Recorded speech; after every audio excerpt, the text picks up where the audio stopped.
We all have been shocked by the size of the devastating earthquakes that have rocked Turkey and Syria, resulting in the loss of over 50,000 lives, tens of thousands injured and millions displaced, worsening the already severe challenges faced by the region as a result of the ongoing Syrian conflict and refugee crisis. As someone with personal connection to that region and as a human being, I feel a deep sense of sadness and anger at the magnitude of this tragedy.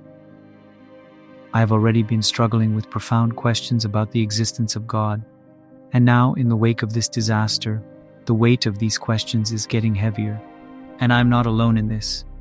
Many other souls are also grappling with profound questions, wondering if there's really a divine being, all-knowing, all-powerful, and all-good, and if so, where is he in the midst of this and other tragedies? How can he allow suffering to exist? And why did this happen at this place and time? Through my investigation journey, I have learned that philosophy and ancient wisdom is the place to find answers, or rather to learn the art of asking the right questions. On the other hand, I have always dreamed of being in the presence of the sharpest minds of history, to learn from them and deepen my understanding. Luckily, the technological advancement we are witnessing today makes that possible. That's why I have assembled a panel of 4 brilliant historical minds who have all explored the depths of the nature of divinity and the existence of evil. Their insights may help us shed light on the darkest corners of the human experience and offer comfort and understanding to those who seek it. Epicurus is widely regarded as one of the most brilliant thinkers in the history of philosophy, whose ideas continue to influence and inspire people around the world to this day. As the founder of the Epicurean school of philosophy, his legacy has left an indelible mark on the world of philosophy and beyond. Epicurus's teachings on the nature of gods and the existence of evil have been particularly influential, shaping the development of theological and philosophical thought for centuries.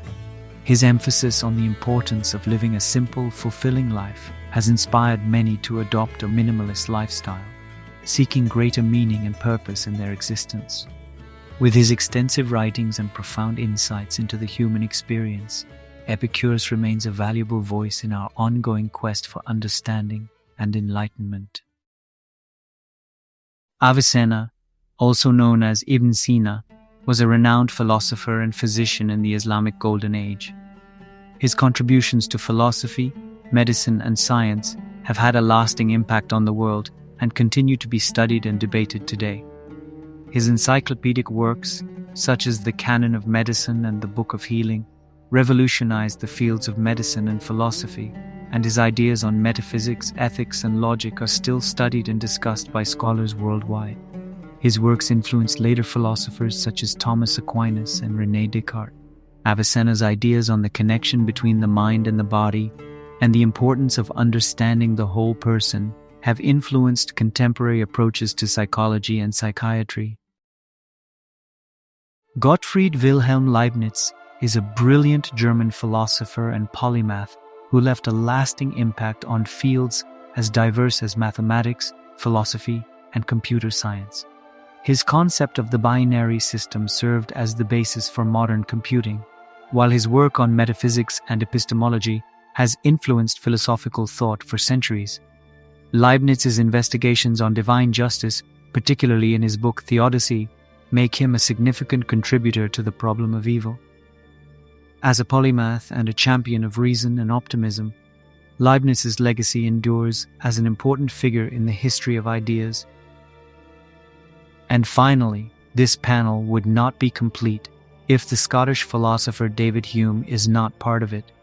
He is one of the loudest skeptical voices in human history, whose works on epistemology, metaphysics, and ethics are highly influential, have shaped the development of Western philosophy, and influenced great thinkers such as Immanuel Kant and Friedrich Nietzsche.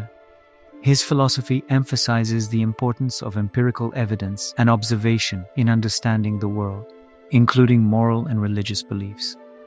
Hume's skepticism and critical thinking continue to inspire modern-day scholars and thinkers in a wide range of fields, including philosophy, science, and politics.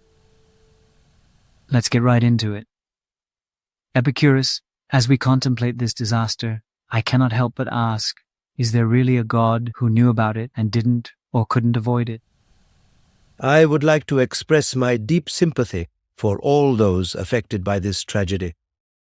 It is normal that such a painful and devastating event leads us to questioning the nature of our world. In regards to your question, if we assume the existence of an all-knowing, all-powerful, and all-good God, then the existence of evil in the world is incompatible with this concept. However, I do not deny the existence of gods altogether. Instead, I believe that they should not be concerned with human affairs or intervene in the natural world. The universe operates according to natural laws, and there is no divine intervention or supernatural forces at work. Evil is a natural part of our world, and a result of the natural order of things. We need not to look to gods for explanations or solutions to the problem of evil, but rather focus on accepting the natural order of things. Mr. Hume, I'm curious to know if you agree with Epicurus's view that the existence of evil, considering this catastrophe as an example, is incompatible with the concept of an all-knowing, all-powerful, and all-good God. I, too, want to extend my deepest sympathies to the victims and their loved ones affected by this tragedy. The suffering that they have endured is unimaginable. I must confess that I find Epicurus's argument quite convincing.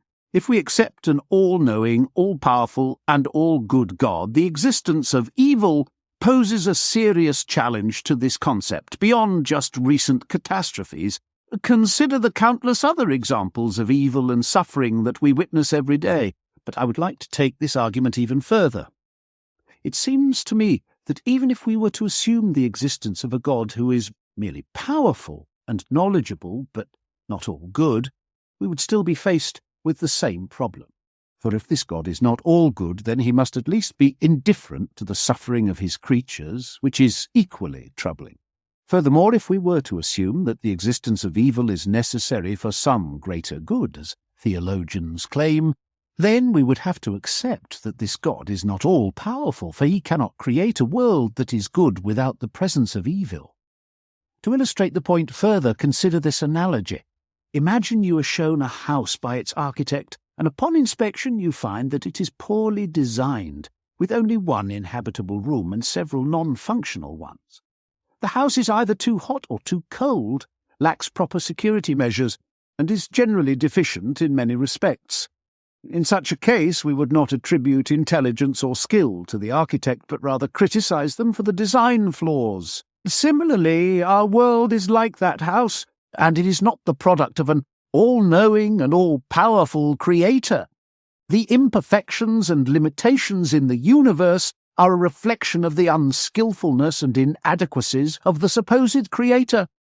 If God were truly all-knowing, all-powerful, and all-good, we would see evidence of these attributes in the world, but instead the world is full of suffering, pain, and evil, which contradict the notion of a benevolent creator. Your arguments have definitely provided some food for thought. Now let us turn our attention to the other end of the spectrum and hear from Mr. Leibniz, who extensively talked about this topic in his book, Theodicy. Mr. Leibniz, how do you respond to the perspectives shared so far? Firstly, I join my colleagues in deeply sympathizing with those who have suffered in this terrible event. I understand the arguments made by Epicurus and Hume, but I believe that they overlook the full picture of the world. You see, God created the best of all possible worlds, and the existence of evil is a necessary consequence of this. Evil and suffering serve a purpose in the overall design of the universe. It allows for the existence of free will and moral responsibility, and it serves as a means to greater goods. Although the recent earthquake and its consequences are undoubtedly tragic and heart-wrenching, we must also recognize the larger balance of the universe. It is like the necessary pain a patient experiences during a medical procedure to achieve the ultimate healing.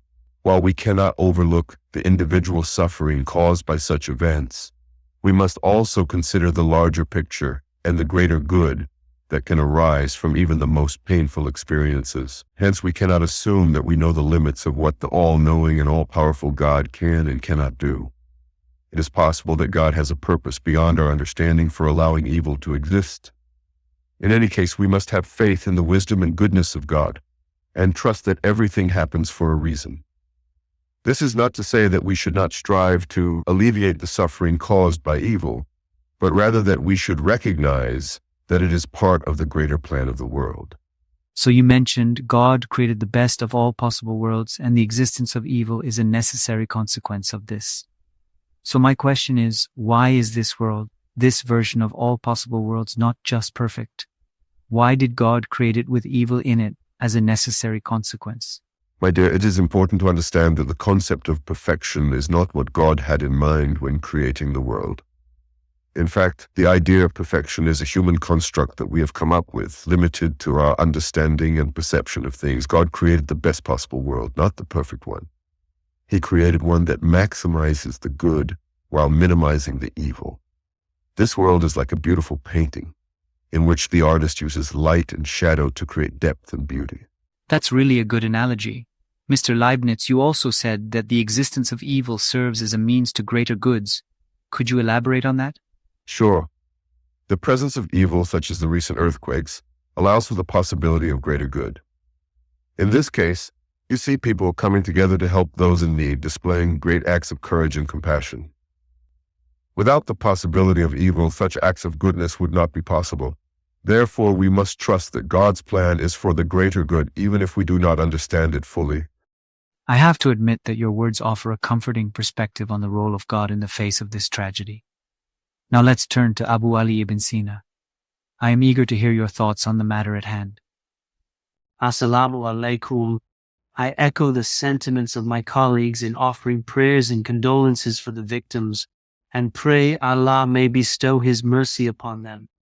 As a physician, I have seen the effects of suffering and pain on the human experience. The question of why God allows evil and suffering in the world is one that has been debated for centuries. But let us not forget that while evil does exist in our world, it is not the predominant force. In fact, if evil were to outweigh good, the very existence of our world would be in jeopardy. And while it is true that a world without evil may seem desirable, it is simply not possible in our reality. Perfection is an attribute solely reserved for the Creator and not for His creations. Furthermore, we need to differentiate between absolute and relative forms of good and evil. Absolute good is synonymous with God and therefore beyond the realm of our world. Likewise, absolute evil is non-existence, which is not possible in our world. It is only through the lens of relative good and evil that we can begin to understand their existence in our world. It is worth noting that every event in our world has the potential to produce both good and evil, depending on the context and perspective of the observer. While a natural disaster may cause immense suffering and pain for some, it can also bring out the best in humanity, inspiring acts of kindness and bravery in the face of adversity. As Leibniz very accurately said, it is in such dark moments that we often find the greatest capacity for compassion and love. I also agree with him that our world is the best possible world that could have been created. It is a complex and intricate system that allows for the maximum amount of good while minimizing evil. As we consider the idea of God's plan, it is natural to question the origins of evil in the world. Is it a consequence of God's actions? Or is it something else entirely? I would be interested in hearing your thoughts on this matter. It's for sure not Allah. God is not the source of evil, it's rather the limitations in the contingent beings. So in the case of the earthquake, it's in the nature of Earth to be imperfect and chaotic. It's imperfect and thus relatively evil. But that doesn't mean that the Earth's surface is absolutely evil all the time. It gives us soil to plant our food, ground to build our houses, and streets to walk on. So it's overwhelmingly good, but can sometimes be evil. All created beings, including our planet Earth, are imperfect. Perfection exists only in heaven, not in our world. Furthermore, good is necessary in essence, and evil is necessary in existence, meaning that goodness is an essential aspect of the nature of things, while evil is a byproduct of existence. It is a result of contingent or accidental factors that can cause harm or suffering. In the end, God didn't create evil per se, like earthquakes. Allah didn't intervene or decide, but He allows the existence of the partial evil for the overall good. Without evil, we don't know good, as we don't appreciate or even know what is light without darkness, sight without blindness, life without death, and so forth. But I have to say that I still don't understand why Allah, God, doesn't create a world without earthquakes. Why didn't He prevent it? I understand that it can be difficult to comprehend why God allows natural disasters to occur, such as the recent earthquakes. However, we must remember that our human reason is limited and our understanding of the divine plan is incomplete. As humans, our perception and understanding of the world are limited by our fractional existence, while God has a transcendent, comprehensive, and holistic view on life. We must trust that there is a greater purpose behind the events that occur in the world, even if we cannot fully understand it. I firmly believe that it is incumbent upon us to do our best to alleviate the suffering of those around us and to bring more good into the world. Through our compassion and kindness, we can help to ease the pain of those who are suffering and bring hope to those in need. I pray that Allah may show mercy to the victims of the earthquakes, and that we may all work together to make this world a better place. I appreciate the attempts of Leibniz and Avicenna to reconcile the existence of evil with the concept of a benevolent God. However, I cannot help but question the necessity of evil in this world. Is it really necessary for innocent people to suffer and die in order to bring about some greater good? Furthermore, the idea of a best possible world seems to be an optimistic view that is not in line with the reality of this world. If this is the best that God can do, then we are left with a rather unsatisfactory situation. It is also worth noting that the problem of evil is not solely about earthquakes and natural disasters. What about the evil that humans do to each other? Are we to believe that God also allows for that as a necessary consequence of His plan? In my view, the concept of a benevolent God who allows for evil is a contradiction that cannot be reconciled. Instead, we should accept the reality of the world as it is, without resorting to theological explanations that could be satisfactory but ultimately illogical. I will answer this, my dear Epicurus. I appreciate your perspective, but I must respectfully disagree. Your argument that a perfect God could not create an imperfect world is based on the assumption that perfection and imperfection are binary concepts, when in fact they are relative and dependent on context. I propose that in the best of all possible worlds, the imperfections and evils that exist are necessary to achieve a greater good. And God is not the source of evil. Evil and suffering are necessary consequences of the natural laws that govern the universe. Answering your question about the human-caused evil, in my opinion, there are three types of evil that exist in the world: metaphysical, physical, and moral. Metaphysical evil arises from the limitations of the created world. Physical evil comes from the imperfect design of things like natural disasters, and a moral evil is the result of human actions. It is not that God permits it, but rather that He has created humans with free will. Our actions, for better or for worse, are a product of our choices. God does not interfere with our free will because without it, we would not be truly human. The problem of moral evil, therefore, is not a problem with God's plan, but with human free will. The source of evil in the created world is rooted in the imperfections that are intrinsic to its design. In every created being, there is a natural inclination towards good and evil, for the existence of one is necessary for the existence of the other. Therefore, evil is an integral and necessary component of this world's design. Without it, the world would lose its coherence and purpose. And as Avicenna mentioned earlier, the problem with humans is that our perspective is very limited to a small corner of the universe and a brief moment in time. Our understanding of the world is inherently limited due to our finite and subjective perception. As a result, our perception of good and evil is limited to our narrow perspective, We cannot fully comprehend the larger picture of the divine plan. Only by understanding the bigger picture can we come to appreciate the existence of evil in the world. I'm eager to hear Mr. Hume commenting on that. My dear Mr. Leibniz, I cannot help but express my strong disagreement with your claim that evil is an essential component of this world. The notion that suffering and pain are necessary consequences of the natural laws governing the universe seems to me nothing more than a convenient rationalization for the existence of evil, and one that is not supported by empirical evidence.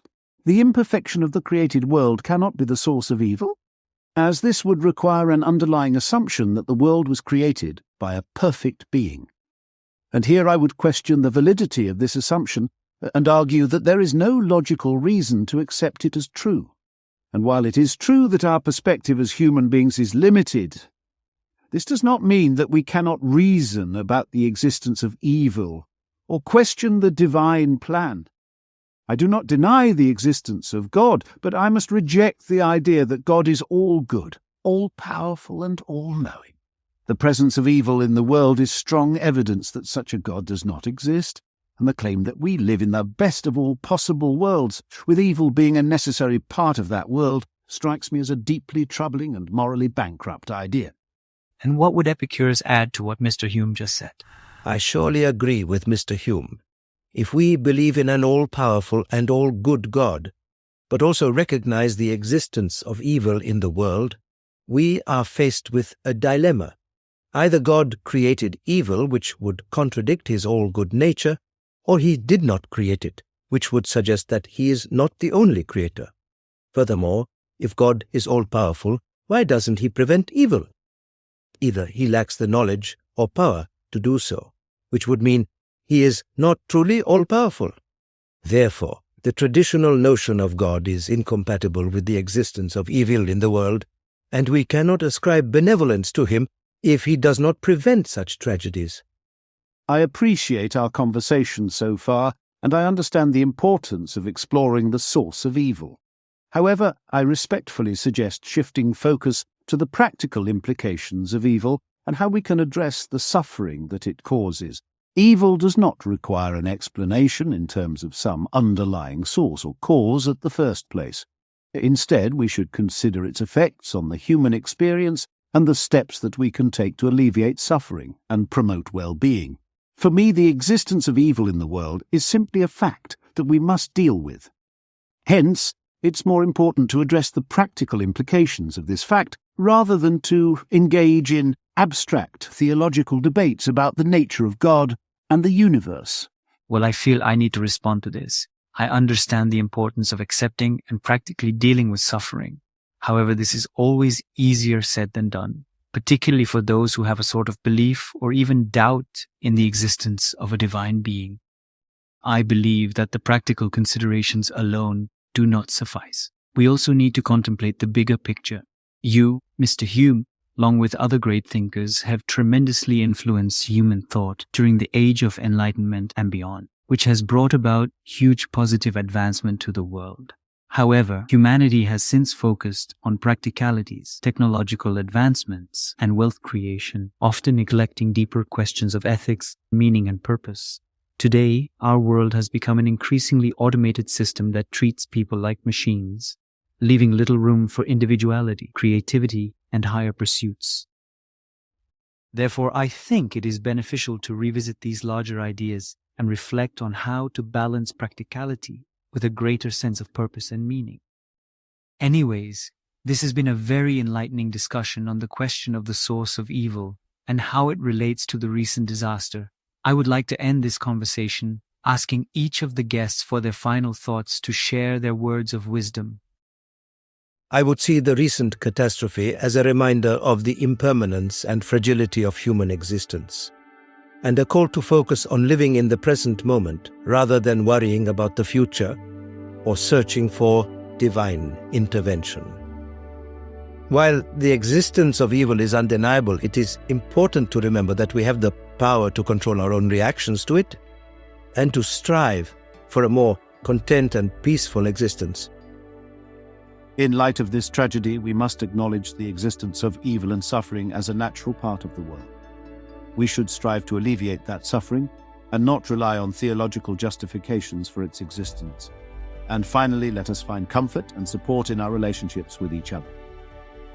As humans, we are limited in our understanding of the divine plan, but we must trust in Allah and seek to alleviate the suffering of others while bringing more good into the world. In the end, our purpose in life is to seek knowledge and understanding, and to use that knowledge to help others and make the world a better place. I would add that we must have faith that God's plan is for the best, even if we do not fully understand it.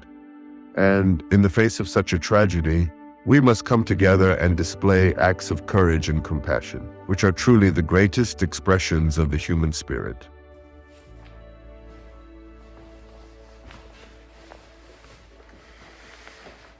I hope that this conversation has brought about a deeper understanding and appreciation of the different perspectives offered by those great thinkers regarding the nature of divine and the existence of evil in our world. And while we may not have all the answers, we can still come together in empathy and compassion for those affected by this tragedy. I sincerely would love to thank the real Epicurus, Hume, Leibniz and Avicenna for their great contributions and their thought-provoking arguments that we heard today. And lastly, I want to say that my heart, thoughts, and love go out to all those affected by this disaster.